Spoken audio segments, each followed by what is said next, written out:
Wholesale Hotline, where we cover everything to do with wholesale real estate. I'm Jamil Damji. I'm Brent Daniels. And I am Pace Morby. And together we cover the most important parts of wholesale real estate. Lead generation. Conversion of sellers into contracts. And dispositions. Guys, remember when you're watching this show, do us a favor and squad up in the comments. Make sure that you are liking and subscribing to the YouTube channels and in the Facebook group Wholesale Hotline. Most important, we want to know we're doing a great job for you and helping you build your business. So go give us a review on iTunes and or Spotify. So squad up and enjoy the show.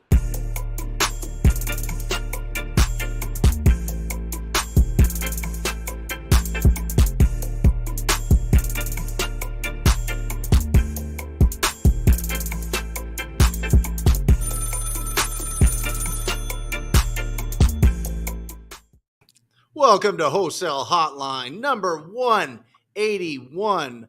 I'm your host, Brent Daniels, Mr. TTP, along with my brother, King of Wholesale, Jamil Damji. How are you? I'm awesome, brother. How are you today?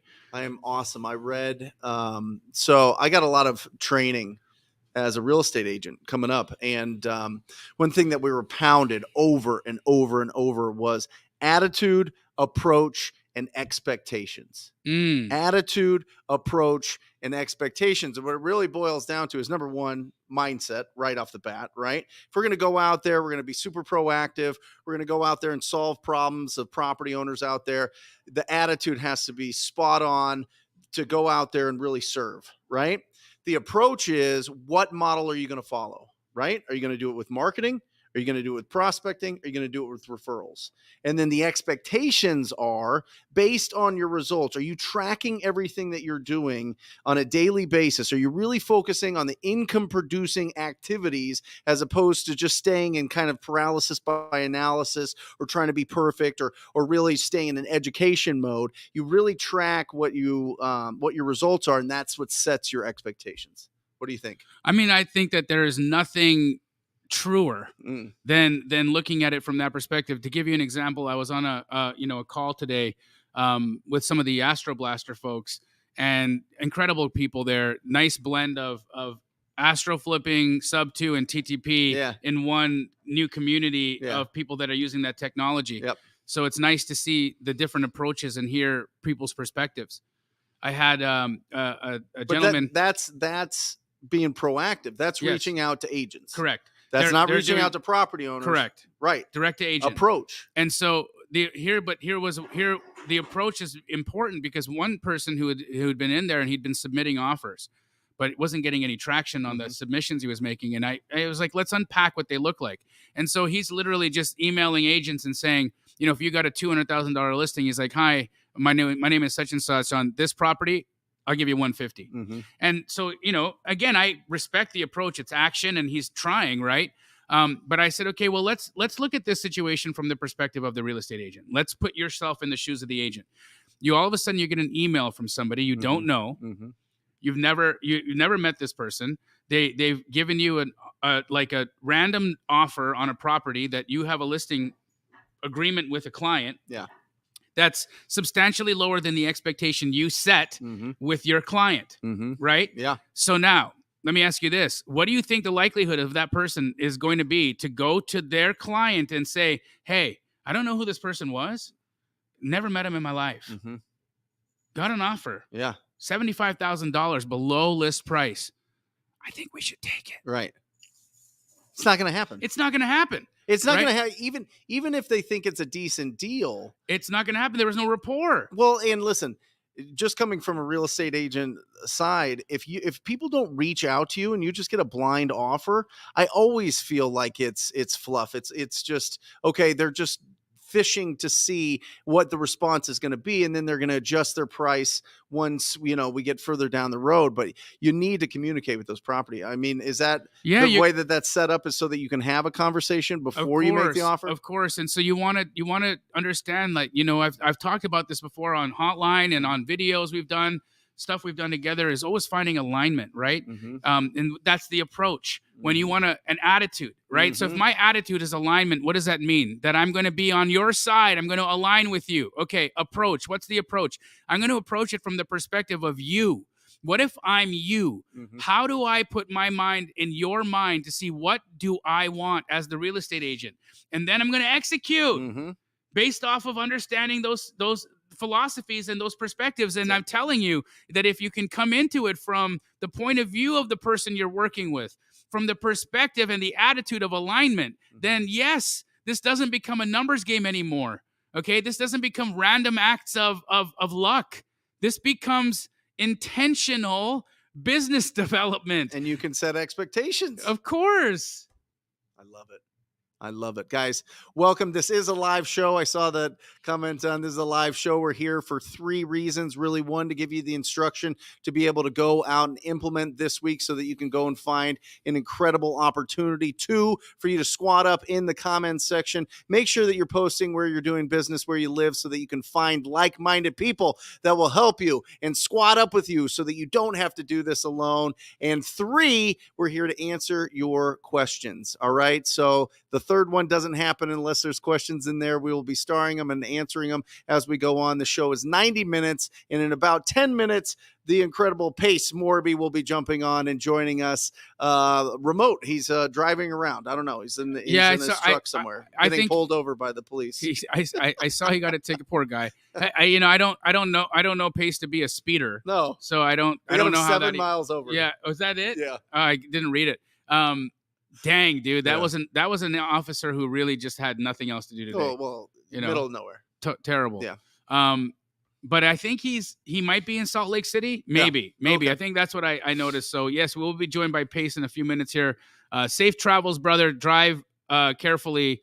No more than 5 miles an hour over the speed limit is what I typically won't cross. Yeah. You know, 5 miles is my. I set it at 7. I did. I came down from Flagstaff this morning, right? And you set it at and 7 at 75, over? I put it to 82. I put it in cruise control and just And at 7 over, you feel safe? I do. Do you still feel safe after hearing this from Pace today? Well, I feel like he was in the middle of Idaho, in the middle of nowhere. I think it's different. I think it's and different. New River, Arizona is not. I think there's more action in New River. Okay. I think there's way more action. Anyway, let's get back to it, guys. When you're getting started out, to really get out there and really start building your pipeline of opportunities, it comes down to really 3 buckets. And we mentioned it before. Are you going to pick up the phone and be proactive, right? Are you going to go out there and call people all day long, whether they be agents or whether they be property owners? Or do you have a budget to be able to do marketing? Or maybe you have some expertise when it comes to pay-per-click and when it comes to Facebook ads, and you feel like you can find some really great opportunities that way. Or putting out bandit signs. A lot of people get started with bandit signs. A lot of people get started with just knocking on doors. I mean, it just depends. But you've got your prospecting, you've got marketing, and then you've got referrals, calling and building relationships with people that know, like, and trust you and understand that you buy houses. I think that that's such a strong, powerful statement, that I buy houses. You know what I mean? I mean, when you become the person that, oh, I got to go to this person because they buy houses, you're going to find some opportunities that way. I mean, whether it be from friends or family or for people that just inherited, neighbors, whatever it is, and especially the people that are in the business, real estate agents and investors. Absolutely. Absolutely. Your reputation will precede you, especially in a market like we have right now, where you've got, interest rates creeping at 7% and leverage just becoming harder and harder and harder to handle and deal with, right? Real estate agents are looking for cash solutions. In fact, it just so happens that even retail sales right now are so much of retail purchasing is happening via cash that I want to talk about that this. it's really becoming a thing where it's just like, my goodness, like real estate agents are starting to really understand the value of a cash buyer. They're really you're even a retail buyer today is buying like an investor would. So understanding the nuance and understanding how to present yourself, it's always interesting. Another thing that I want to say this before we get into some questions or you respond. Yeah. When we're talking to real estate agents, even when we're talking to homeowners. Yeah. Remember this. You're not selling anything. You're not selling anything.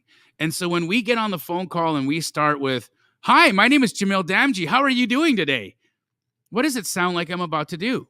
Sell you something, right? It sounds like Here comes the pitch. Here comes the pitch. Guys, we are not selling anything. Remember, we're on the buy side. The buy side is the client. The buy side is the side that brings the money to the table. You control the deal. You bring the liquidity to the situation, not vice versa.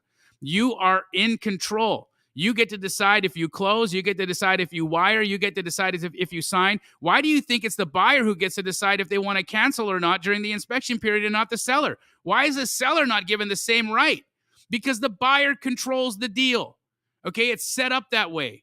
So when we're making these relationships, when we're having these conversations, exercise the confidence of that position in the deal. You're the buyer. You got the money. Act like it. Well, who determines value? The buyer. Every time? The buyer. Every time. Listen, it's not a real estate agent. It's not the market. It's not an appraiser. It's not the seller, certainly. It's not the government. It's a ready, willing, and able buyer determines the value. You determine the value of the property.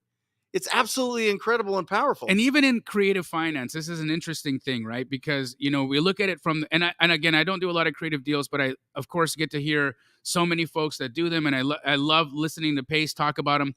And even in those, right, when you're talking about maybe what somebody would presume or per se, hey, maybe there's a low equity deal. Okay, or there's no equity or whatever, right? Maybe even slightly upside down. Who cares? Mm-hmm. In this respect, you're the buyer and you determine value. Right. If the buyer says, hey, look, I don't give a crap how much this property is worth or how much is owed on this property. I know that the payment on this property is $1,500. I know that I can rent it for $2,000. I have a $500 a month arbitrage difference here. Doesn't matter to me what this property is worth because I'm the buyer and I get to decide what's valuable to me. Yeah.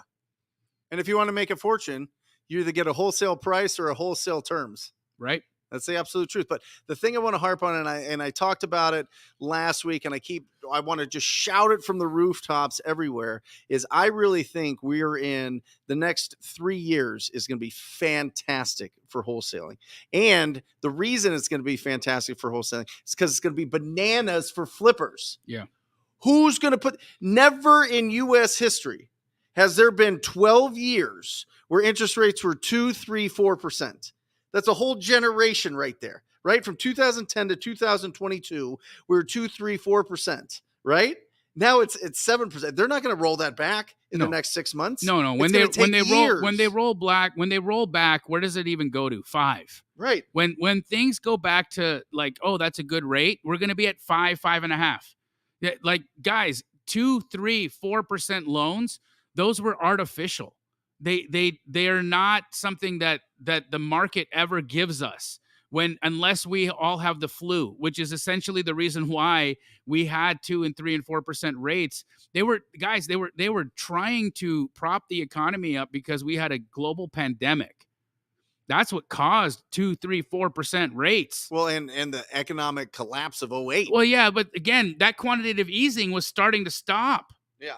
They were on the upswing on that. That was going away. And then all of a sudden we all get the flu. We had 10 years and then boom, 2020. Yep. But what I'm saying is if there is so much frozen inventory, Jamil. Big time.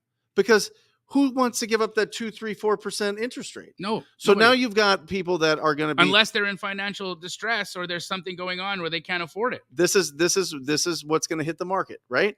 People selling their second homes. People selling rentals. Yep. People that are in distressed situations. People that are going to downsize, right? Because they typically, when you downsize at that point, you buy your next property cash. Right. It's going to be your live there for the rest of it type. And you've got flippers. And flippers are making a mint right now, bro. They are. Multiple offers. If you look at the inventory, we've got 1.1 million less properties are going to be sold this year than last year. 1.1 million. They put a freeze on a bunch of the building, so you don't have new home built. I mean, it's going to be an absolute. It's going to be wonderful. It's going to be perfect. Did for I us. tell you that it's like the perfect storm. That Airbnb I bought down the road from me? Yeah. The agent who sold it to me called me and said, I have a $1.8 million offer for you to take right now. Uh-huh. Like, dude, and what'd you buy it for? $950. And I'm talking about, this is like from December of 2022 to today. Not enough time for it to have gone up $950,000. Mm-hmm. Supply and demand. That's what people don't understand. People think that it's just appreciation and it's interest rates, and it's supply and demand. At the end of the day, that's what it is. It's supply and demand. Yeah. More people still want to buy properties. They're still going out there. That's still the American dream. Yep. And there's more buyers than there are properties out there, and because of that, flippers are going to do fantastic, and that makes me so happy because we give them all their deals. Correct. We're their supplier. Yep. They're not going out there and marketing. I'm even at this point right now, I'm starting to really look at, okay, how can I robustly start my fix and flip business back up again? Because I paused. Mm-hmm. You know, I started adding a couple here, and I've got a few things going right now, but and some new construction that I did and continuing to work on right now, which I'm enjoying a lot. But really, though, the fix and flip game is turning the corner, and right now, especially if you have access to good opportunities through relationships with wholesalers, or you yourself are finding those opportunities, it's an incredible time. Hey, there he is. What's that? We're talking about this incredible market we're in. It's phenomenal. Yeah. I love it. Where are you at right now? I just pulled up to St. George I got like 40 people here in St. George. I did 3-hour heads up. I got like 7 or 8 Astro, 5 or 6 TTPs, some sub 2, and everybody's hanging out in a park. It's literally 109 degrees and everybody's hanging out for an hour. My goodness. Yeah.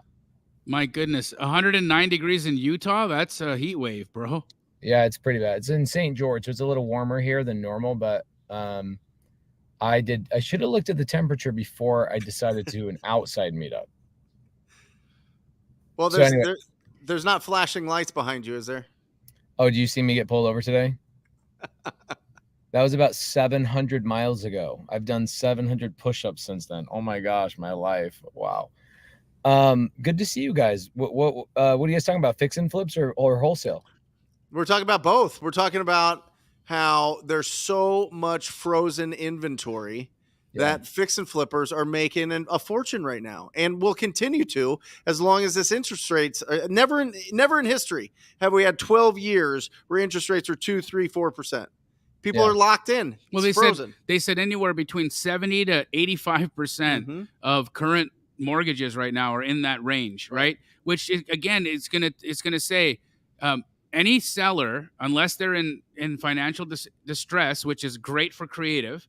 But when there's no distress or no motivating factor, and no like financial situation that's causing it, those people are becoming landlords. Yeah. Right. And they're sucking inventory away from the market. Right. So it's a very interesting situation. And you know, again, wholesale will kill it, creative killing it, fix and flip killing it, and people are still out there with the story. Hey, is it a good time to get involved in real estate investing? Yeah. Can I tell you something that we're testing out right now? Sure. So, you know, Spencer Caldwell and his model, right? Yeah. Really curating all the other deals, getting permission from other wholesalers to put out their properties to his list, right? So we started doing that. And it's like multiple, like 15, 20 properties a day that we're putting out, morning, afternoon. The response is bananas. On properties I would have never thought to sell. Is this what you've been doing like your whole career? Just finding out and really understanding what all these different niche buyers are looking for, and then just finding it for them? Yes.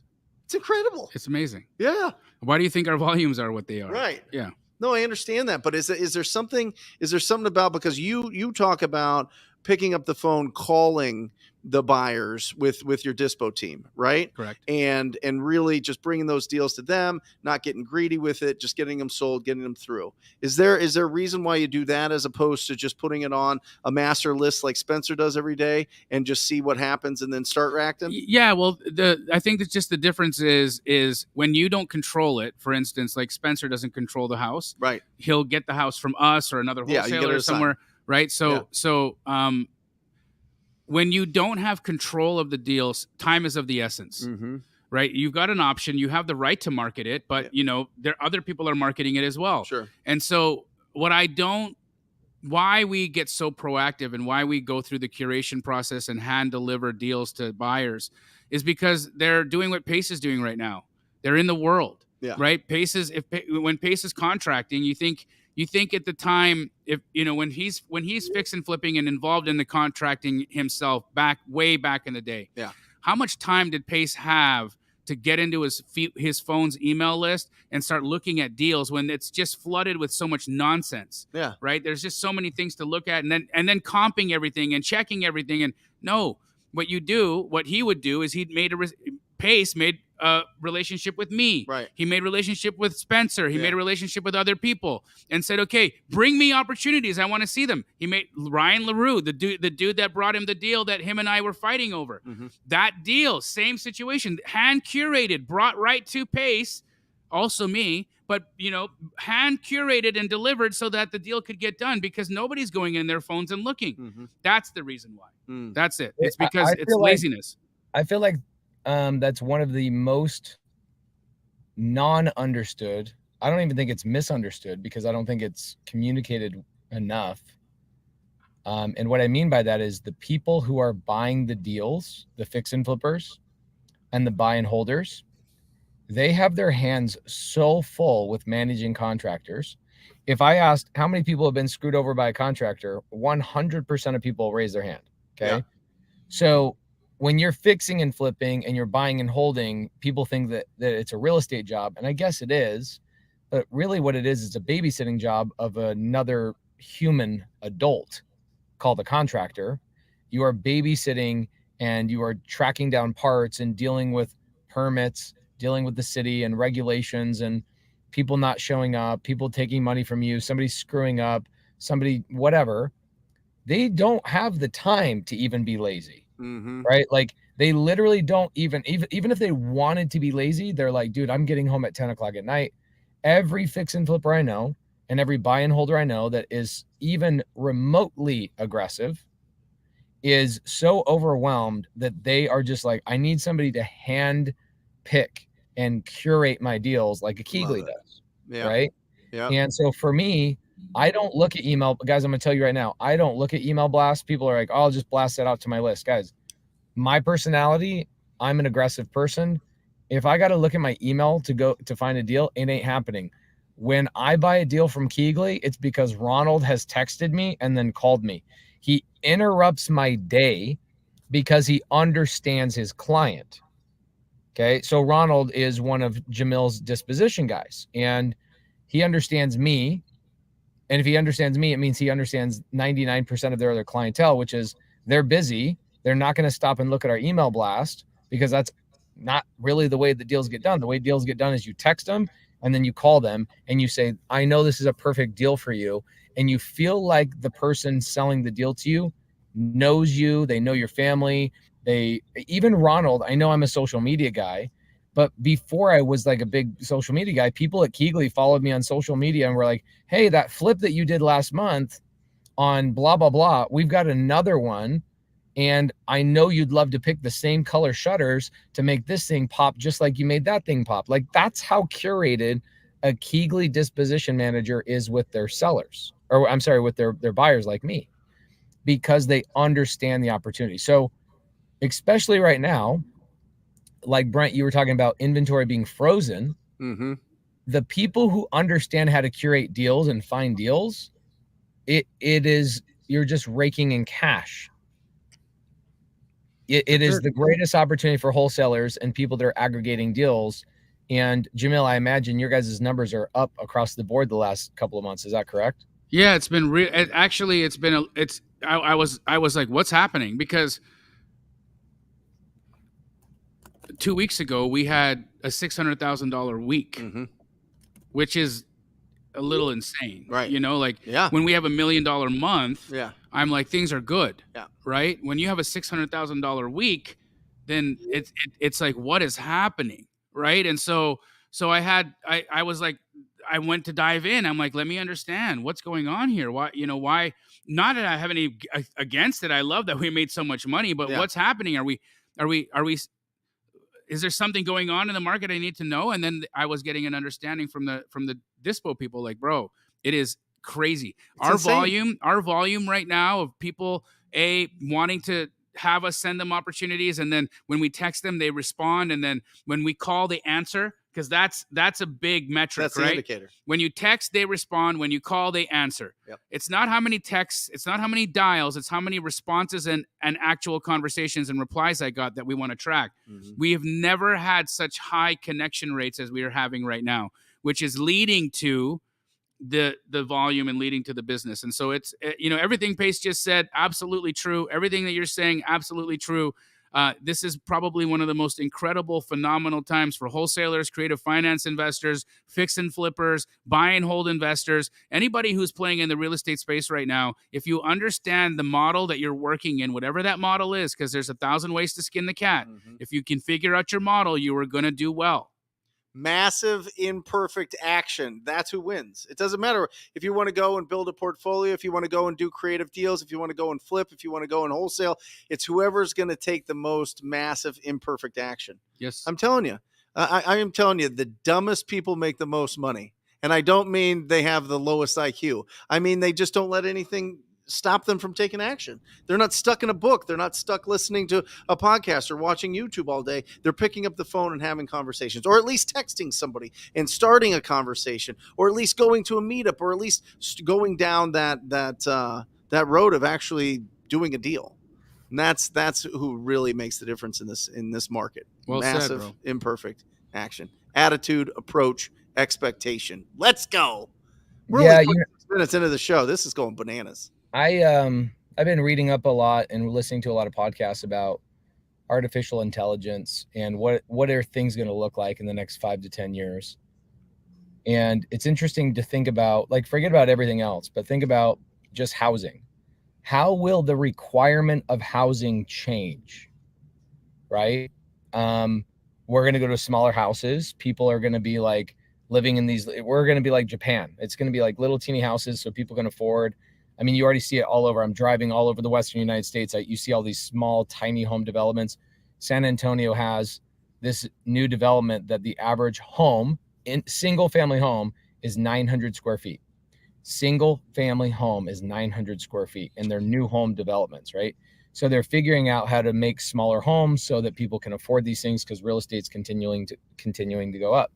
So I'm doing all this research, and I'm listening. I'm like, man, AI is going to take our jobs. AI is going to, and then I started thinking, no, it's not. The people, here's what's going to change. People who understand how to have community and work with other human beings.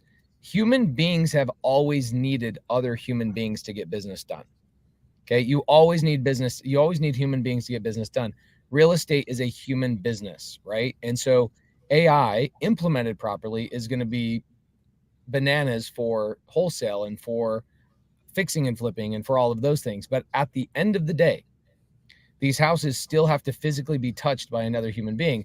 Somebody in the service industry, a painter, baseboard installer, carpet guy, tile guy, plumber, concrete guy, all of that stuff will never in our lifetimes be replaced by a robot. It physically is impossible to have somebody come in and replace a plumber, right? To identify a very unique situation and to get into a nook and a cranny that only somebody could crawl into. That's not going to be fixed by AI, okay? This is one of these businesses. Real estate is one of these businesses that, although it does evolve and it morphs, right? We're going to go small homes and we're going to do all sorts of things change. There is not a better business on planet Earth than this business. Mm-hmm. Not now and never in the future will there be a better business than wholesaling, fixing and flipping, and buying and holding real estate. It is so unbelievably AI proof that we will require human beings to run this business and human beings to live in houses. There are a lot of things will change in our world, but AI will not disrupt to the point of ruin the real estate business. It will only improve it. And so I just look at this business and I'm like, 20, 30, 40, 50 years, this is the business that will only improve as technology improves. And I'm just so excited that this is something that we all figured out at a young age. And I say young age because at 40, at 45, Jamil, what are you, 42, 43? 44. Okay, 44. So we're all very young. Think about the people I get to meet, and Jamil, you get to meet, and Brent, you get to meet, that figured out that real estate was the thing at 82 years old. And they're coming into our mentorships and saying, I'm not doing this for me anymore. I'm doing this for my grandkids. And so I'm just so grateful that we figured this out. I'm so grateful for Wholesale Hotline. I'm grateful for my friendships. I'm grateful for this little bit of knowledge that we have. And I'm also grateful for what's currently going on in this market, is that it's unprecedented. None of what's going on right now has ever happened. That the interest rates have trapped people from selling their houses, and it only amplifies the people who have pain, and it has made it easier for us to identify the people with pain. And it is just so fun to figure this new wave out. Like real estate's this wave that every 6 months there's a new kind of morphing of it and a new way to do things or a new skill you get to learn. And I'm so excited for the people that are learning this business right now. You guys are so freaking lucky. So freaking lucky. Well, I think AI is going to be phenomenal for us. Either way, it in 2004 when I joined my first brokerage, they still had a huge folder that had every listing in it.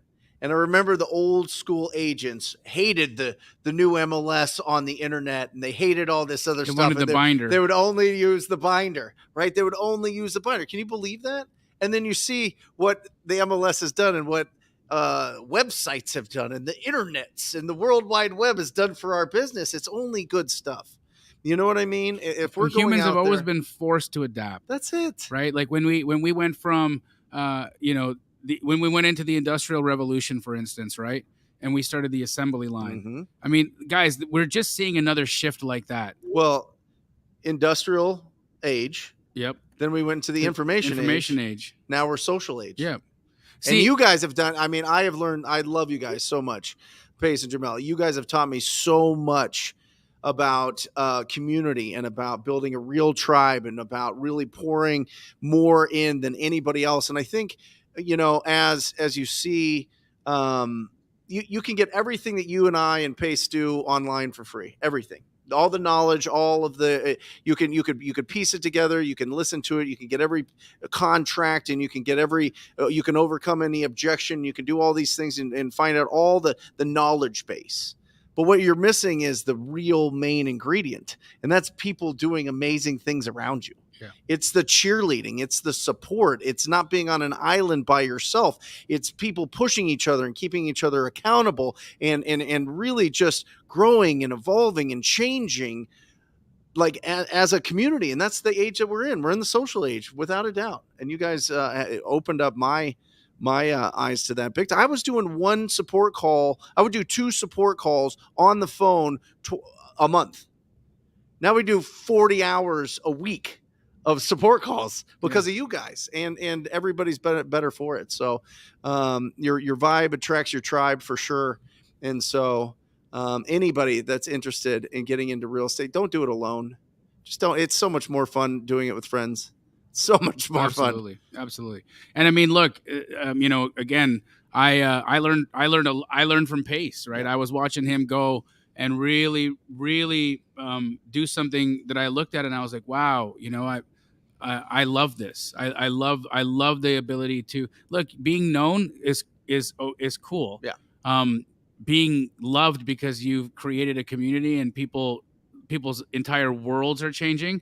That's transformative. Yeah. I don't want to live in cool anymore. I don't want to be around people that are just doing cool things. No. I want to be around people that are transforming the globe, right? And I between the two of you, and the 3 of us collectively, I feel like we in this little niche of wholesale real estate and creative finance, it's what we're accomplishing. At least that's the intention and the spirit, Yeah, and I've always been that. Now I see things through a different filter, and I think a lot of people do. Like, what is the community like? Not the superstar. You know what I mean? Does the superstar show up? Does the superstar, like, anybody could buy fame? I mean, to a degree, Grant Cardone bought fame. He spent $20 million a year in Facebook. You're going to be known. You know what I mean? And you can raise money and you can do all these things. Where's the community? Where's the community that you build? And I think that's where everything's at. And I think that's why Pace gets to speak on all the biggest stages now. talking about that. Is that right, Pace? Would you agree with that? I mean, I agree with everything you guys are saying.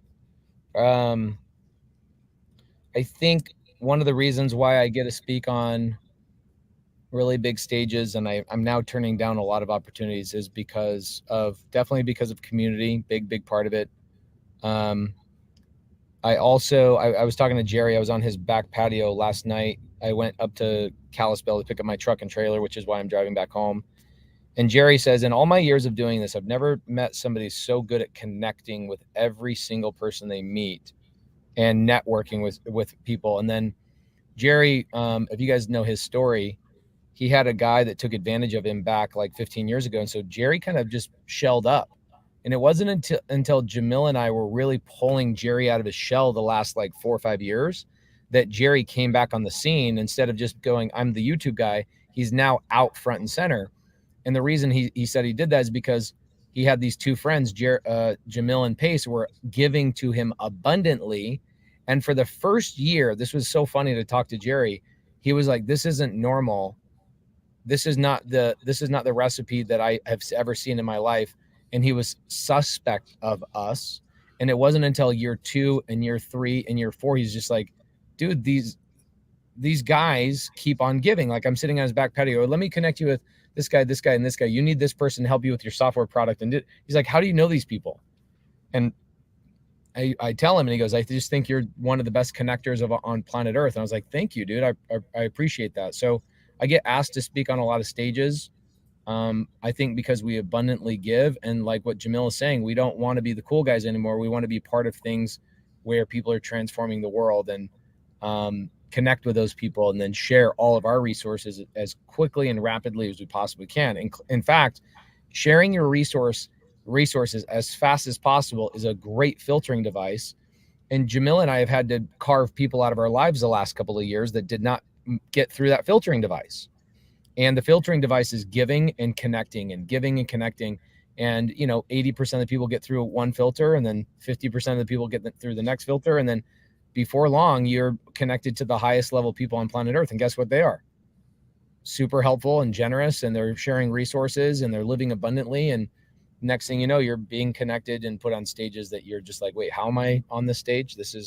How am I speaking for Tony Robbins right now? How do I get a text message from Tony Robbins saying thank you? And that's just, I think, a fruit of all the work that Jamil and I told his kid, they go, how did it start for you? And I go, Jamil and I doing Pace and Jamil Do America is where it really kicked off. It was, let's take what we're doing here locally and let's take it nationally, because nobody else is doing this, and share abundantly and do it so much that people around the globe, if Jamil, you'll never forget this stuff, but you help so many people that the people that are running the meetups and the RIAs, they say, okay, what are you selling and how can I make half of what you're selling?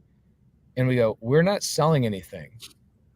And they were so blown away and taken aback of like, are you kidding me? Like, every time I run one of these meetups, I try to extract about $300,000 from the room.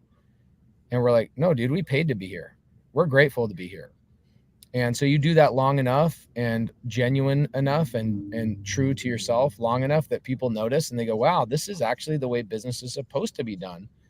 And so it takes a while to crack that egg. It took 5 years for us to crack the egg. And finally people start calling us and saying, can I get a look underneath your hood and see why you guys are doing what you're doing? Because obviously it's successful and you guys are buying deals within your community. And I was listening to Brad Lee podcast on my way from Provo down to St. George about the last 2 hours.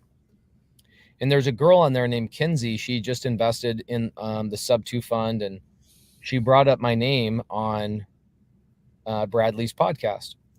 And Brad Lee then goes, oh my gosh, if I had nothing to do all day long, I would hang out with Pace and Jamil every single day. Those are the coolest, most genuine guys. I love them so much.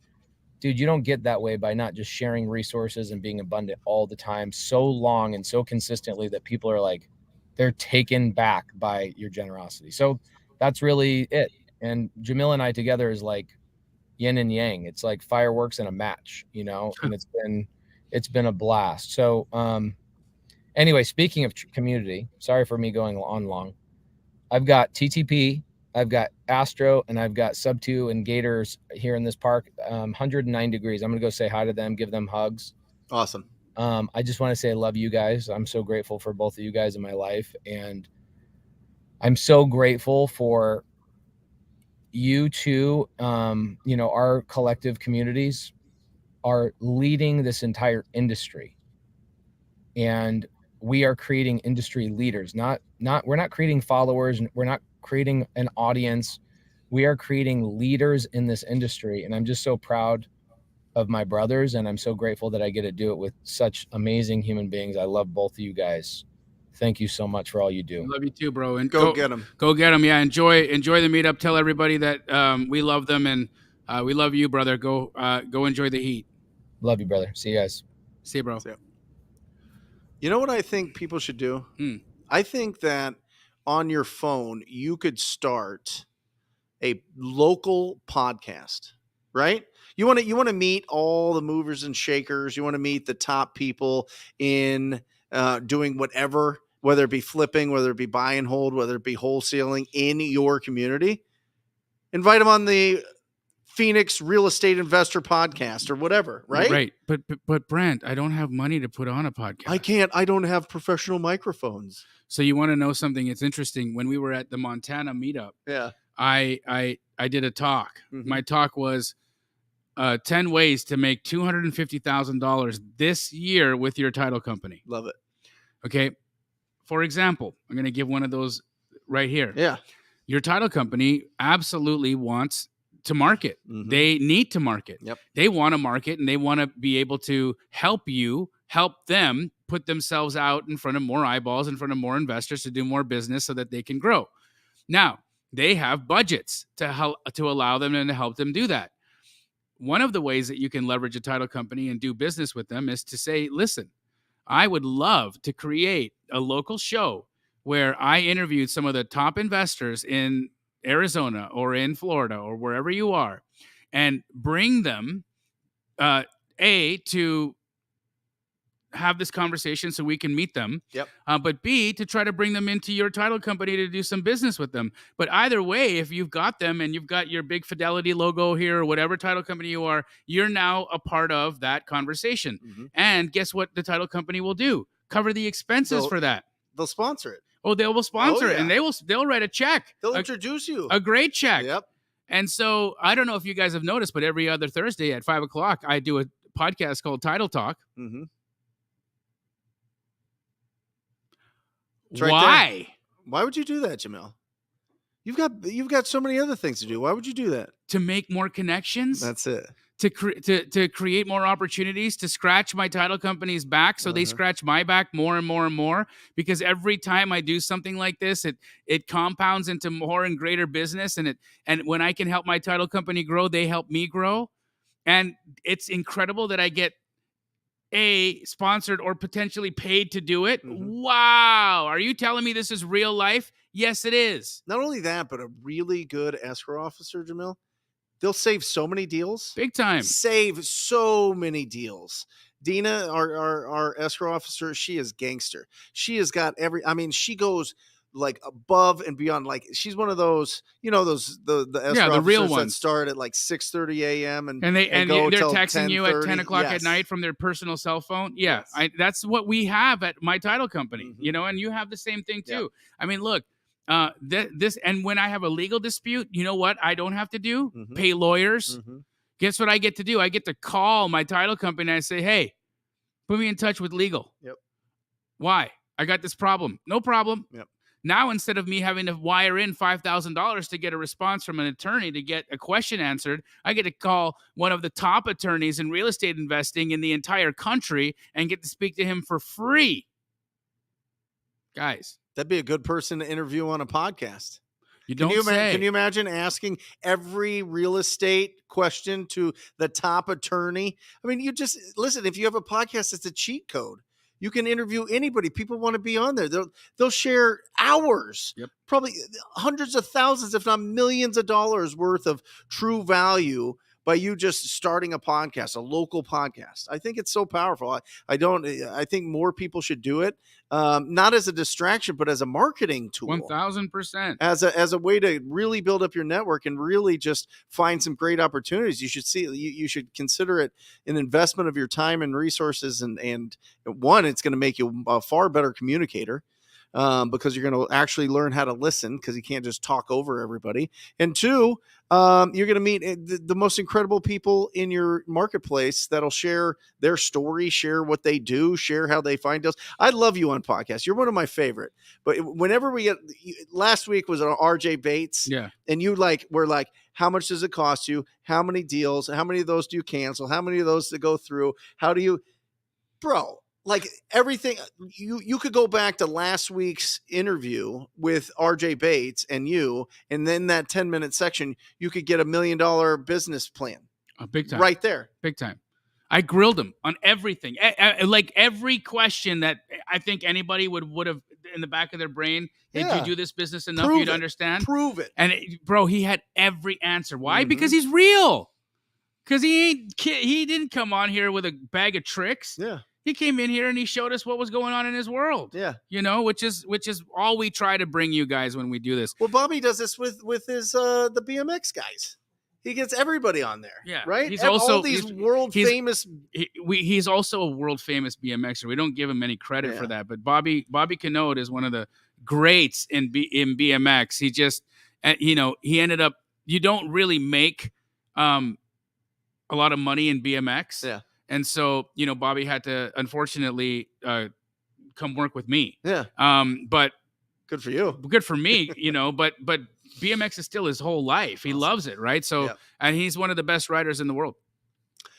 Do we have we got 4-starred question, guys. If you guys have questions about anything, about wholesaling, about finding deals, about negotiating, about starting a podcast, about whatever it is, put it in the comments section and we're going to answer that. We've got a solid, 43 minutes to go here. So let's rock. I want to tell you about something that I'm going to be doing here while we're getting the questions up. Let's go. So either October, November, I'm going to leave my home. Okay. And I'm going to move to another city. Okay. Just for a week. Yeah.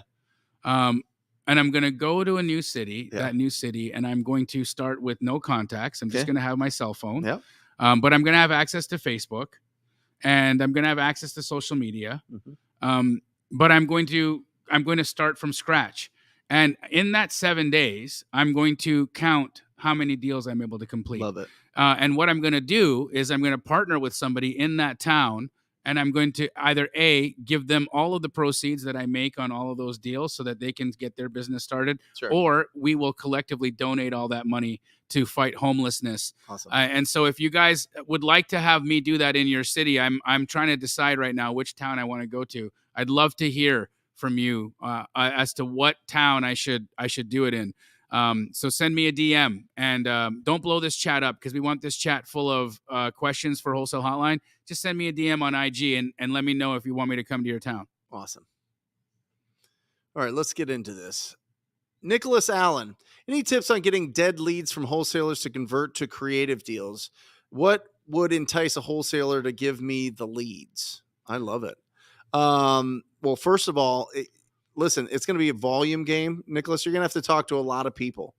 Don't just get stuck. If one person's like, yeah, I can give you that, and they don't, just keep going. So you're going to have to find an alignment with somebody, the approach, alignment with somebody that has those, and you're going to have to be really proactive. You're going to have to convince them that you're going to actually do something with them. What's in it for them? What are they going to get out of it? Are they going to get What are they going to get out of the creative deals? Are you selling those creative deals? Are you holding those creative deals? Are they going to get ownership? Or are you going to pay them per? How are you going to be able to compensate them for that? Yeah, I think ultimately what ends up happening here, Nicholas, is that very few people actually do what they say they're going to do. Yeah. Right. And so how many creative finance investors have said, send me your dead leads? Send me your dead leads. And then you send them your dead leads, and then you never hear from them again. Yep. And so I think the way that, and that's probably if you're hearing or not hearing back from people that you're pitching to send their dead leads to you, it's probably because they've heard this over again Yep. and they've heard it before. So find a unique value proposition for that. Figure out a plan that's going to make them believe you. Awesome.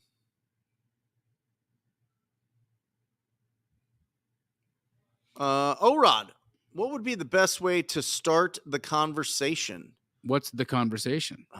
Which conversation? Which conversation? Let's say with the property owner. Say that you're talking. What's your favorite opener on a property owner? You're just going to reach out to a random property owner. Let's pretend my name is John Smith. Yeah. Okay. Ring, ring. Hey. Hi, I was looking for John. Who's this? Hi, my name is Brent Daniels. I know that this is completely random, but I was calling about your property on 1212 Banana Street. Mm-hmm. Yeah, I just wanted to call and see if you would consider an offer on your property there. Well, we've thought about, doing something with it, but I'm not quite sure it's the right time. But what are you thinking? Yeah, no, listen, we buy properties in that area, and I would just have to ask you a couple questions about the condition of the property, and and put together a fair offer for you, something for you to at least consider. I mean, I'm open to hearing from you and talking about it. Sure. What are the questions? Yeah. What have you done any major remodeling to your kitchen and bath in the last 5 years or so? I did a little bit of it myself. Yeah, I think I've done a pretty good job. Amazing. What have you done? Well, I cleaned my kitchen cabinets out real well, and then I put a really nice lacquer on them, so you wouldn't even be able to tell that they're not brand new. I mean, awesome. they're as shiny as my bald head. Oh, I love it. I love it. What about the floors? I wouldn't eat on them. You wouldn't eat on them. They'd need to be replaced, you think? They something like that. Yeah. Yeah. Yeah, got it. And we typically can buy your property in 2 weeks to 30 days. Do you think that would work for you? Oh boy. Possibly. I think, we're having a pretty detailed conversation here that's moving a little fast for me, but Sure. I think I need to, think about when I could make this move and carry this conversation on once I have those decisions figured out. But not a problem. No pressure here. We've been in business for 19 years. We're going to be in business for a lot longer. I just wanted to, call and see if you would consider an offer on your property. If you did sell it, where do you think you would move to next? Oh, that's an even bigger question. I'm looking at a couple of different cities, and I'm not quite sure if I want to retire or ask if my company wants to give me a relocation. So there's a couple of moving pieces there that I need to figure out, but somewhere warmer. Have you ever considered just a private sale, or do you think when you do make the decision, it's probably best for you to just put it on the market? It really all just depends on what you can offer me and what I can put in my pocket, and that's what's fair. I don't necessarily think it matters how it sells. I think it just matters that I get as much as I can for it. And is there any major repairs you think need to be done to the property? You'd need to see that. Okay. Well, I'm actually in your neighborhood at 2:00 today. Are you available if I just pop by and introduce myself? Sure. Come on through. Awesome. I mean, again, my name is Brent Daniels, just so that we're not meeting as strangers when we meet at the property. If you could just save my number here as Brent Homebuyer, and I'll plan on being there at 2:00, and I'll introduce myself, and we'll go from there. Is that fair enough? Sounds good. Awesome. I mean, that's great. And guys, look, we role played it for you, but the what was the purpose of it? Is that the conversation? Brent was very kind. He had a good tone. He wasn't pushy. He wasn't salesy. He wasn't anything other than just inquisitive and trying to connect to me, trying to ask the pertinent questions, but wasn't trying to be pushy. But you notice how he didn't let me off the hook. I was trying to get off the hook the entire time we were on the phone there to push this conversation down the road. Why is that? Why it is that sellers do that? But because everything that is important to do, most people procrastinate doing it. Yeah. And selling your house and dealing with that, it means I'm going to need to pack. It means I'm going to need to move. It means I'm going to need to carry my life forward, which is stressful and could create a little bit of anxiety in me, right? Yeah. And so that's normal, right? And Brent And the way that he was qualifying that conversation, he was aligning to me, he was mirroring me, matching my tone, but wasn't letting me off the hook. As a fine example of how you should be approaching your homeowner conversations. Great, Brent. Every conversation is centers around the condition, the timeline, the motivation, and the price. Correct. Every conversation. So one, I want to know if you've made the decision that you're going to sell your property. That's why I ask you a yes/no question off the bat. It's not sales 101. Sales 101 is who, what, when, where, how, right? Open-ended questions that get them going. But I want to know up front if you would consider an offer on your property. Whenever you say consider, people are like, okay, that's not too aggressive. Yes, no. If they're like, no, go away, boom, that's done, right? And then I would say, I completely understand. Do you have any other properties that you would consider an offer on? Maybe even a piece of land, right? So whenever you ask somebody if they would consider an offer on their property, there's only 6 responses that you're going to get. Yes, no, maybe in the future. How much will you give me? Who are you? And how'd you get my number? That's it. That's the 6 responses. You're going to get one form of those 6 responses, guys. You could get all the responses to those responses at wholesalinginc.com. Check it out. But as long as you know how to respond to that, you can keep the conversation going. And what you're really looking for is somebody that does want to sell their property. They have made the decision. And then you're just trying to find out condition, timeline, motivation, price. And typically, if you start with the condition, what remodeling have you done to your kitchen and bathrooms in the last 5 years? That'll start lowering down the force field. And because everybody's got that up. You're interrupting people's day. Yep. You got to pull down that the wall around them brick by brick, and it happens with just a longer conversation. And I'm telling you guys, remember that tone of voice is your body language on the phone. Tone of voice is everything. Absolutely everything. And just look at all the psychology behind how much body language affects human communication. Non-verbal communication, which includes body language, is how 90% of meaning is conveyed. Yeah. 90% of meaning, guys. It means that the words mean nothing. But if they can't see you, and that's how it's how they hear you. It's your tone and your pace. Of course. Yep. Awesome. So Johnny Avila said, what qualifications are needed to determine if a good lead is a wholesale deal? Johnny, great question. I was on another call again today where somebody brought me a house built in 2017. I asked, hey, do you have photos of this house? And her answer was, yeah, it looks pretty good. And I said, well, I can tell you it very likely is not going to be a wholesale deal. Why is that? Because there's no opportunity for potential. Johnny, a wholesale deal predicates around there being potential. What can I do here? What's the next play? What added value can I bring to the table? How can I realize or create a higher and better use for the property, either by renovating it, by repositioning it and getting more money out of it for rent, or by adding value and creating new square footage and changing the development potential of the house. So you have to be able to find potential. If there's no potential, there's no wholesale deal. It's perfect. I love that you say that. I love that, because when I was a real estate agent and I was seeing people do deals, it was like, oh, they're stealing equity. You're not stealing equity. You're buying a property at its value. First, the buyer determines the value. One. Correct. Second, there has to be investment into this property to recognize the potential, right? So with investment becomes risk. Yes. And you don't always win. No. No, I mean, look, when the market turned a little bit, I lost over $500,000 on my fix and flips. So every one of those sellers can I go now back to them and say, you owe me equity? Yeah. You should have sold me your house for a lot less money because the market changed in the middle of my renovation and I lost money and it's your fault. No. I'm a big boy. I lost money. Guess what? It didn't turn in my direction this time. Okay, homeowner, you did good. You got one. You got one on me. You got way more money than I would have been able to pay for it because I lost money on this. Congratulations. This is how the business works. Some days I'm going to win. Some days I'm going to lose. But that's the game I play.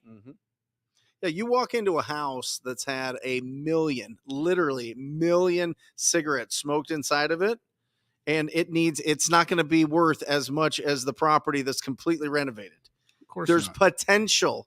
That's what we're looking for. Potential. We're looking for those properties that need investment. That's it. We're looking for the properties that are problems for these people, and they want to get rid of them. And that's what we do. We go and we have a quality conversation. We find out the condition, timeline, motivation, price, and we make an offer based on those. And we find out, is this the best thing for them? Is this the best option? Is it cash as is the best option? Maybe you should invest a little bit of money and put it on the market. Yeah. Maybe you should rent this back out. Maybe you should like just slap it on the market as is. Whatever you want to do. Have you considered all these options? No, they're on Hell Island. They want to get to Heaven Island. There's a ton of different bridges to be able to cross there. Some people say fast. Some people say I'll take the scenic route. And listen, if people want to trade price, people every day, this is it.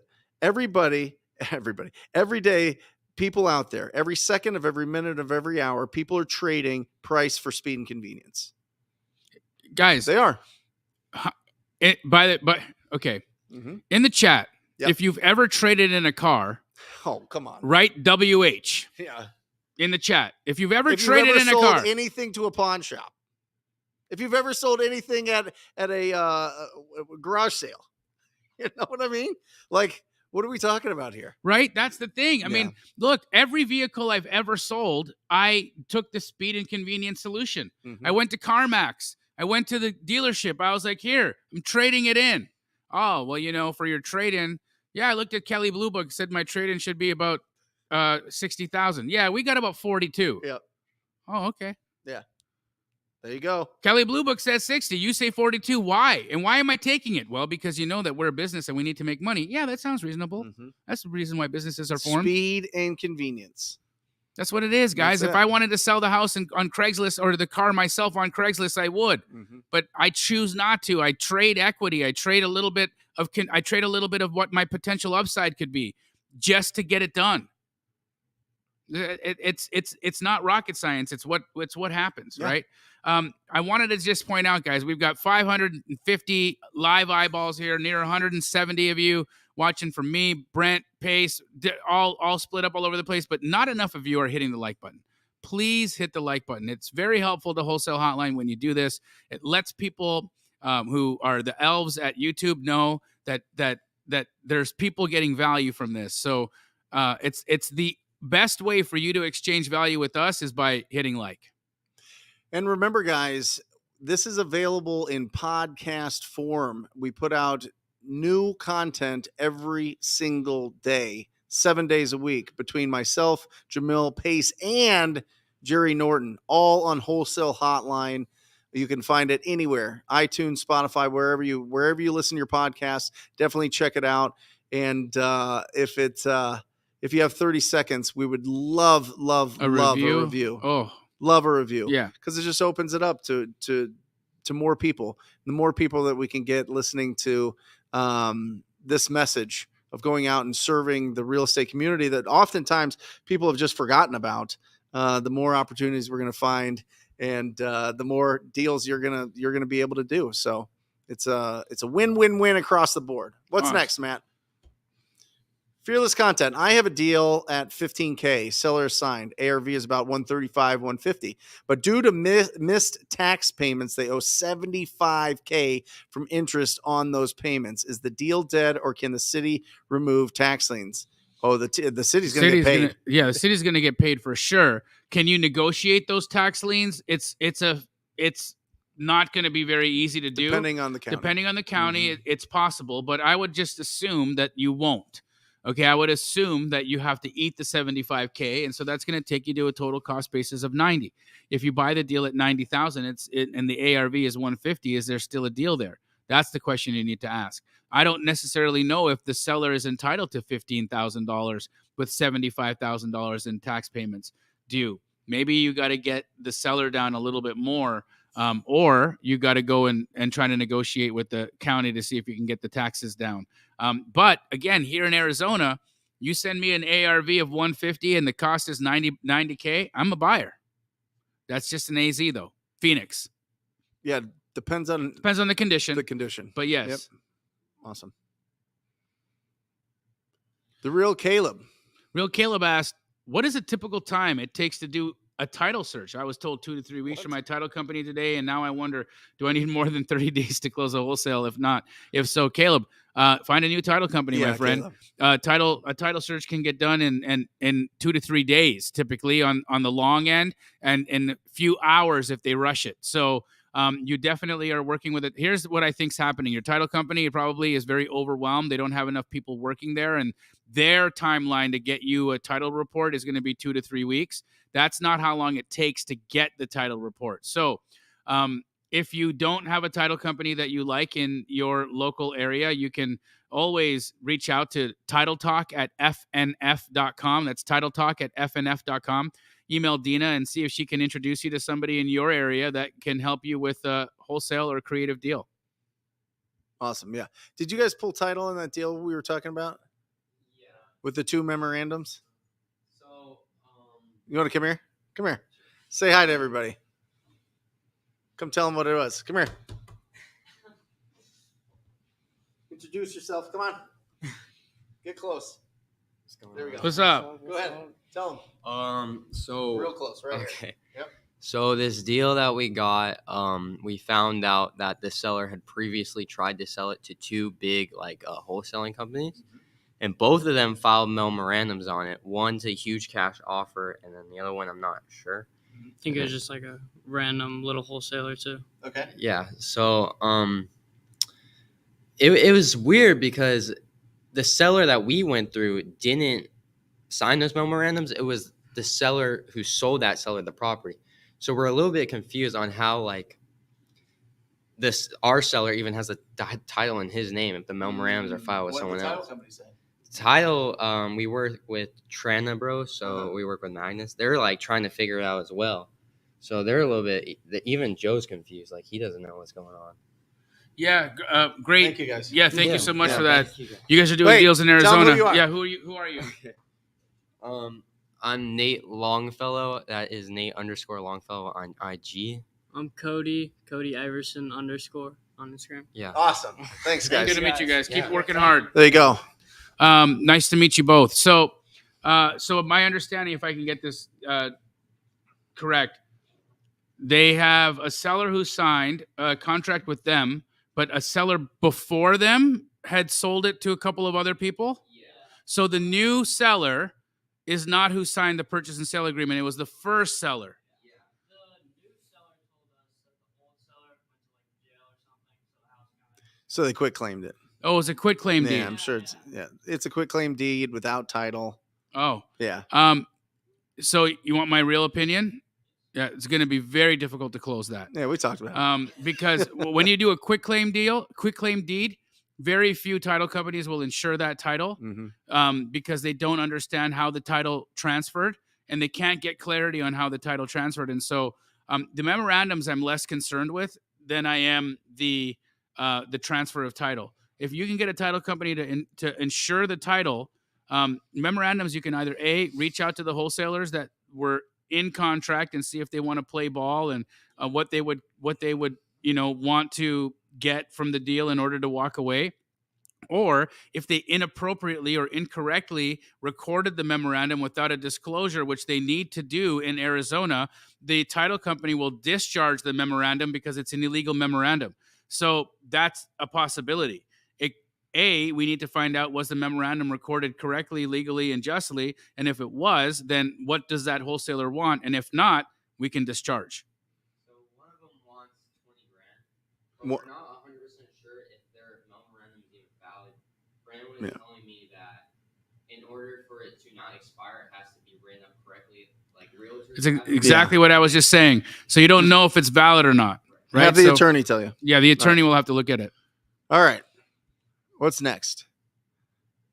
I have deals approved by hard money, but I need the back end closing cost and the 25%. How do you get that? From Jeffrey Long. Well, it depends on what kind of deal you're doing. Is this a flip? Are you going to flip this property? Why not lock it up and sell it to somebody that already has the 25% until you have the 25% to be able to do these deals yourself? Right. Yeah, Jeffrey, you could potentially work with a private money lender. Again, you would you would really need to have a compelling deal for a private money lender to want to come in and give you the 25%. Because understand, Jeff, you don't have any skin in the game, and that just makes it a little bit more risky for somebody to come into the table to give you money. Now, risk diminishes significantly with experience. Mm-hmm. So, for instance, Pace Morby comes to me and says, "Hey, I want a private money loan so I can get into a deal." Is he going to get a private money loan from me so he can be into a deal for no money? Yeah. Why? He's experienced. And that's for many experienced investors. I'd have the same approach. So I don't know, Jeff, if you have experience or not, but if you are experienced and you know how you can approach this deal and you've got a good plan of action, there's a good chance you can raise the 25% from a private money lender. Otherwise, it's going to be your job to figure out how to get that money. And a lot of people who first get started in real estate and need to get the 25% down that you're looking for to buy a deal, make that money through wholesale.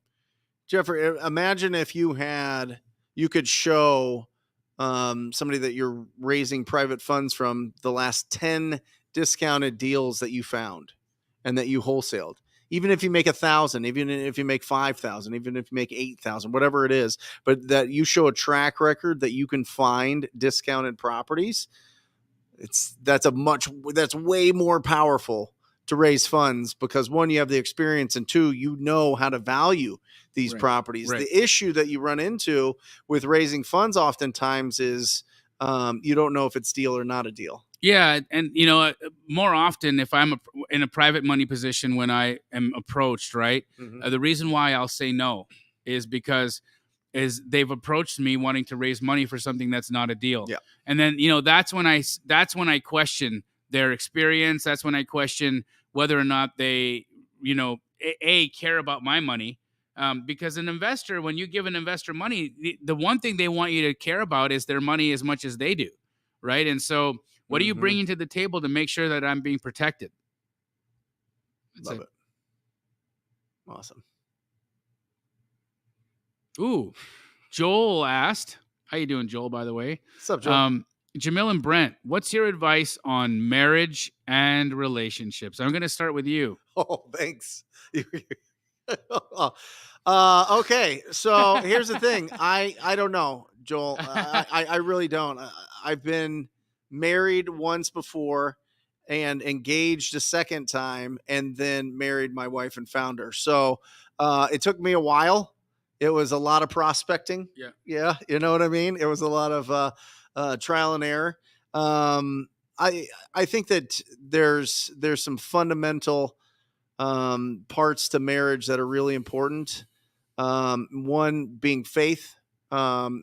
If you're into that, but I think that it's important, at least in my relationship. I think being on the same page on how you raise your children, and just making sure that you date each other always.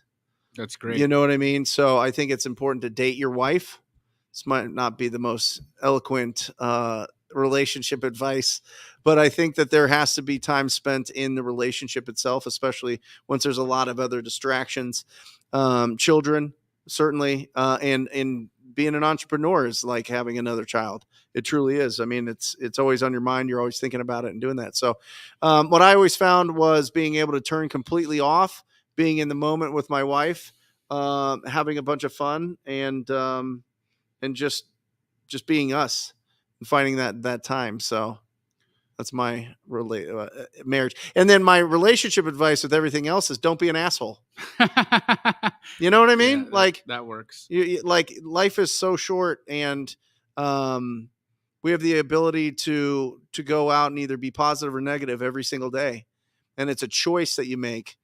And whenever you're feeling the negativity bubble up, you have to have something inside you that pushes it down, that dissolves it.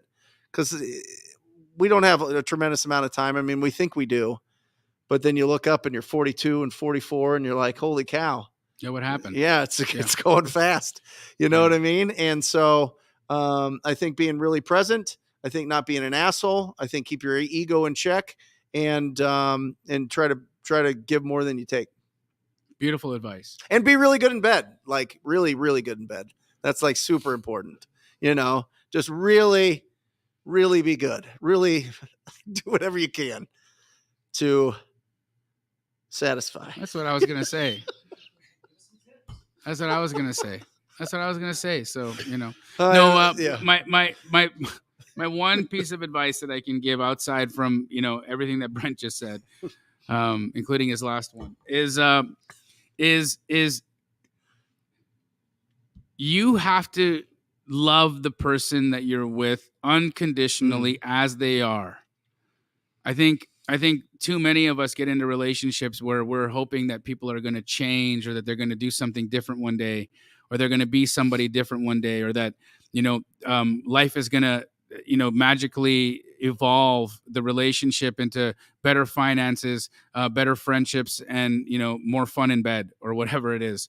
But the fact is that you are who you are, and they are who they are, and you either adore that person for every bit of their impressiveness and for every ounce of their blemish, and love them as is, and if you can do that, then you can have a healthy, long-lasting, loving relationship.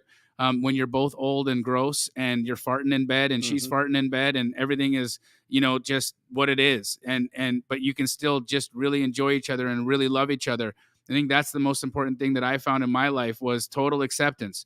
And if I'm in a relationship where there's not total acceptance between her to me or me to her, I'm probably not in the right one. Yeah. Awesome. Arif, how many calls on average do you speak with homeowners before closing on the property? So typically it's 200, right? And listen, you got to filter down every property, right? There's 143 million residential properties and counting, and filter that down to the 6 to 10% that's in distress. So you want the 6 to 10% that's in distress, and then have as many conversations as you can. And typically, if you talk to 200 people and you're communicating and you're getting into a really good rhythm, and you're using your tone of voice to make them feel comfortable, you're going to get a deal. Even if you don't, I mean, it's a numbers game, but typically it's 200 conversations to one deal. Here's the trick. Here's the sneaky part about it, is it takes 90 days typically. From the time that you talk to them for the first, if you're being proactive, if you're reaching out to them, if you're initiating the conversation, it takes 90 days on average from the first time that you talk to them to the time that you get paid. And so it's that 90-day make or break, right? And mentally it's like, you really have to just stay focused on the task at hand. Just focus on doing your job that day. Because if you think too far ahead and if you think too far behind, it's not going to happen. You got to do your job that day. Just do your job that day.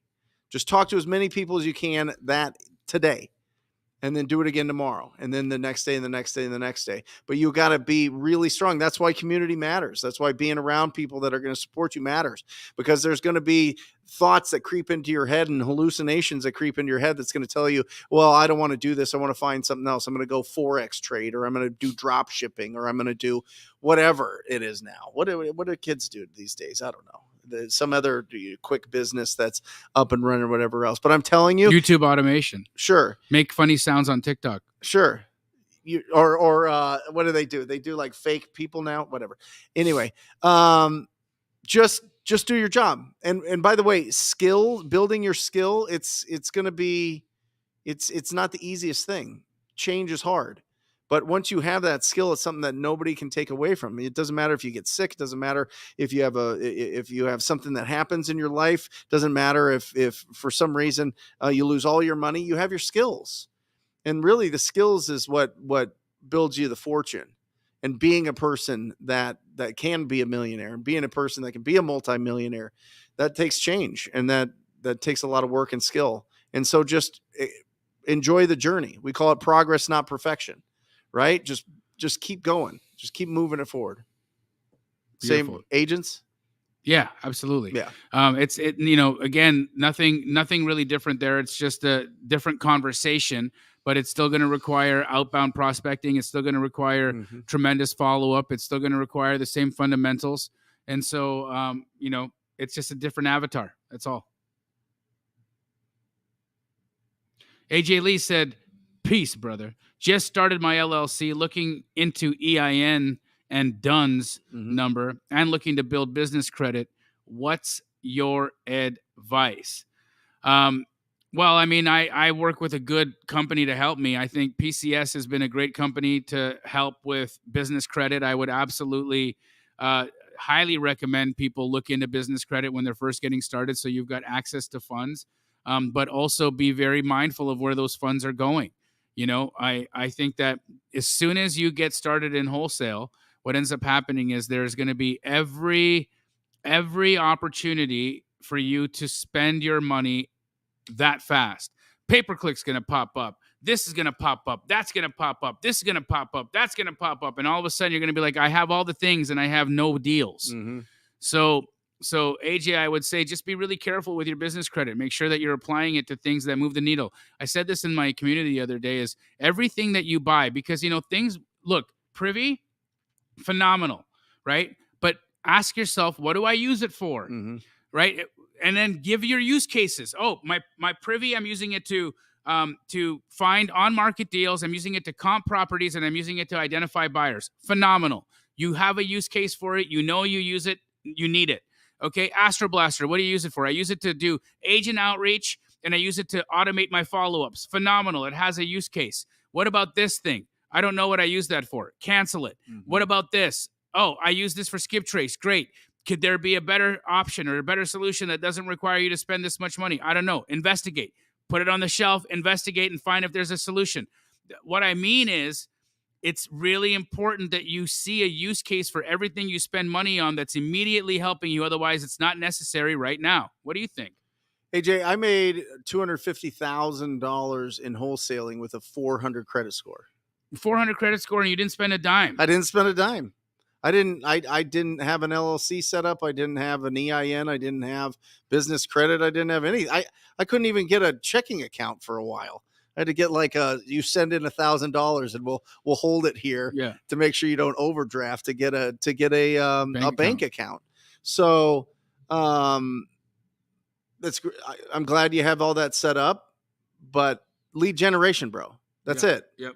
Like, go talk to people. What you've done right now is productive distraction.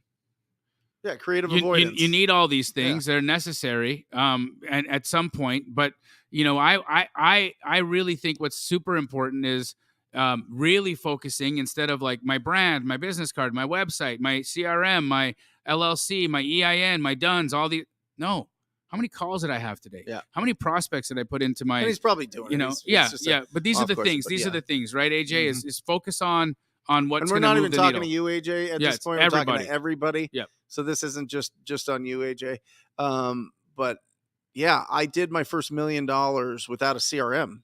I just printed out paper, wrote on lead sheets that I had created, and put it in an accordion binder that had January through December was one of them, and 1 through 31. So I knew if it was August 9th, I pulled it out, 9th day of the month, I'm calling all these leads, following up, setting appointments, and locking up opportunities. So truly, in my phone, I used to say, I put the first name and the last name of the realtor, and I would say, okay, let's just say Monique Walker, agent, good. Or if it was a bad one, I'd say Monique Walker, agent, bad. And so now everybody who's in my phone as good, okay, they get a text message saying, hey, anything coming to market that's an original condition I can look at before you list it today? Copy, paste, copy, paste, copy. That's how I used to work. Can you say that line again? Anything coming to market in original condition or needing work that I can look at before you list it? Do you guys think you should write that down? Can somebody write that down in the chat so that it's recorded till the end of YouTube? Till the end of YouTube. Yeah. There you go. That was brilliant. I love that. Awesome. Steven, Brent and Jamil, what do you tell a seller when you want to get somebody from a Facebook group or Craigslist to go take photos of the property when you were doing a virtual deal? I'm going to send my guy over to take some pictures. Yeah. Yeah. It's all about expectations, Steven. So then you go through the process. You know, right now, okay, as soon as we sign the agreement, this is what's going to happen. I'm going to send my guy or gal over to come take pictures. I'm going to need to get a bunch of people in there to check out the property. It's going to be a circus, but give me 2 hours. Does Thursday at 3 to 5 o'clock make sense for you guys? Can you open it up then? And then we'll be out of your hair. Like, just set the expectations. Don't just send some random person over to take pictures. And then also with your buyers and with the people that you have going and taking photos, set expectations with them as well, because I think what tends to happen is you'll do a good job telling the seller, hey, I'm going to send somebody over, but then you're not coaching the buyer or your photographer on what the do's and don'ts are, right? Like, your photographer shouldn't show up and be like, so what am I doing here? What's going on? Oh, I didn't even know that I was here to take photos like he said he was going to put it on the internet. He needs pictures. I need to see everything that's wrong. Like, really say what you're doing. Be like, listen, these are look, I have a photo shot list. You need a shot list of what photos to send? DM me on Instagram. Nino will send you a shot list. The photo shot list, that's what you should be giving your photographers. And then those are the pictures that they're supposed to take. Awesome. That's it. Remember, Steven, and everybody, we're truth tellers and truth seekers. So just tell them what to expect. It's when they don't understand what the process is that you really run into issues, right? And if you just sign the agreement, now they're like, no. It depends, right? If they're like, I don't want anybody through the property, I don't want any pictures, then you're going to have to get it at a price that you're comfortable with. Sight unseen, yeah. Right. Yeah. You're going to have to negotiate that. But most of the time, people are very reasonable and they'll give you access. And if not, then let the price reflect your decision there. I've done a lot of wholesale deals, and I've bought sight unseen, and you got to be really careful with that, right? Because it's oftentimes when a seller is being really hard to get in and saying, no, I won't let you in until you buy it. There's something in there, right? One of the times, I won't say the name of the wholesaler, but he knows who it is. Local guy here sold me a house on Utopia Street. You know who you are. And he presented it as a 3-bed, 2-bath. And it ultimately was a 2-bed, 1-bath. You know who you are. And that we ended up losing tens of thousands of dollars on that transaction because we were completely lied to. I had another seller who said, hey, I'm not going to let you into the house until after you close. I looked at the tax records, all the measurements checked out. We looked at as much as we could from Google Street View and like seeing, the satellite images is like, does this, like, looking at the perimeter, like, does the square footage match up? We were like, drawing the line around to scale to see what's the square footage like. And it all lined up. Yeah. Until we got into the house, and there were snakes in the house, not just 1 or 2 snakes, thousands of snakes in the house. There were snakes in the roof. There were snakes in the toilet. There were snakes in the tub. There were snakes in the floor. Snakes. Snakes. Doesn't matter. And bro, when Rahima went there to go start the renovation, she opened the doors and the snakes left the house and they slithered up the walls, up outside into the backyard, into the pool, up our fences, and then into the neighbors' pools. And then that became a real situation for us. Pissed. So mad. They were snakes in my pool. So mad, dude. We had so much damage control to do in that house. It was incredible. That's incredible. Right, so sight unseen might be buying some snakes. One more question. Pick it well, Matt. All right, he's taking his time. This is going to be a good one. Go to Michael Reyes one. And this is a little bit okay. So, in the Rhino tribe, I have a suggestion, a very strong suggestion for everybody that's a real estate entrepreneur, that until you have $300,000 cash after taxes in an account, do not buy a rental property. Okay. And the reason I say that, and that's controversial, and that's against Rich Dad Poor Dad, and that's against real estate investing and all this and that. But I truly believe that if you have the discipline to save $300,000 cash, one, you're going to purchase a really good, you're going to build a really good portfolio of properties. Two, I want you to build the machine that is going to find you the best opportunities, and that is a wholesaling business. Do not get it twisted up. A rental portfolio is a business, fix and flip is a business, and wholesale is a business. Right. And if you try to do all three, which we know plenty of people that do, this is why 20% of people that start this business actually go full-time, and then only 20% of them actually stay full-time. And it's because Everybody gets shiny object. Everybody wants to go buy that rental property. And then when you buy that rental property, all of a sudden you're doing these things and your tension's over here. You stop your wholesaling business. When you stop that wholesaling business, all of a sudden you got to restart that up again, and you're 90 days behind. And then all of a sudden your expenses start piling and everything. So then you're back at your W-2 job. now you're back at your W-2 job. Question. All right, let me answer this, and then I'll answer that one. So he is now. Michael says, but I have an opportunity to buy a house to live in. ARV is about 275 or higher. I'm trying to get it for 120. Should I do it? Sure. I think if you're going to live in it, go bananas. I don't think that that's too big of a distraction for you to own a property and live in a property. I'm talking about going out and buying rental properties, rental portfolios before you've got a cash machine set up. And that's what wholesaling is. I mean, to be devil's advocate here too, Yep. Michael, I mean, look, it sounds to me like you've got about a $20,000 wholesale fee. You could look at any house that you can get good numbers on should I do it? Yeah, you should do it. As long as it doesn't need a lot of repairs. Right. But I mean, look, bottom line is, bro, here's what's going to happen right now. You're passing up a tremendous wholesale opportunity that could put $25,000 in the bank to live in the house. I didn't live in my house until I didn't live. You're more gangster than I am in this. I love it. Yeah, I wasn't living it, bro. I rented my house. I rented my house until I had millions in the bank. Millions. I was a multi-millionaire and I was paying $2,800 a month in rent. I'm like, It was renting. Yeah, I was happy as a pig in shit. And it wasn't until I built my own house and I owned my own house outright in cash, and I still had millions in the bank where I was like, fine, I'll own it.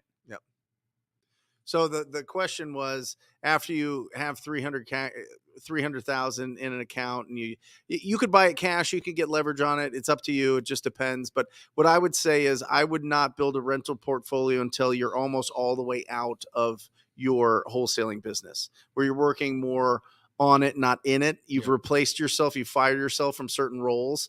Jamil was hustling all the time. Jamil was texting everybody, getting the deals, selling the deals, working the deals, getting paid, bringing it all in. And then once he was able to replace himself, then he's building the house. Then he's getting into all those things. But it's a huge distraction. If you don't think, properties are like a living, breathing thing. If you don't take care of them, look, then we buy them. If he buys this, right? He buys this, and then he ultimately fixes it up. You know what kind of? And then you're gonna live in it. Look, for every house I've ever fixed up to live in versus every house we fixed up to sell, the amount of personal anguish, anxiety, and just frustration and stress is completely different. When I built my personal house, it was my personal hell. When I fix and flip a house of that price point, I don't care. I barely even show up. Right? Why? Because it's not going to be the toilet I poop on. So this is the thing, right? When you're doing what you're doing right now, you got to understand, what's this going to take from me? What is it going to suck away from my life? Bro, take the $20,000, put the wholesale fee in your bank, do that again. You should be looking for deals that you are so good you want to live in them. Every deal should give you that feeling, so that's what you sell to your buyers, so you feel dang good about the quality of product you're putting out there in the world. Awesome. Great show. Great show. That's it, guys. Thank you for joining us. If you have not subscribed to each of our channels, Pace Morby, Jamil Damji, Brent Daniels, go and subscribe to all of our channels. You'll get something in each and every one of them. We love you guys. Go out there and find a big old massive deal. We'll see you next week. Peace. Or just say squat up. So squat up and enjoy the show. Yeah. Okay. 1, 2, 3. So squat up and enjoy the show. What are you doing? I didn't say that thing. Why? I don't know. Okay. So squat up and enjoy the show. Cool. I think we should use the one where Jamil doesn't say anything.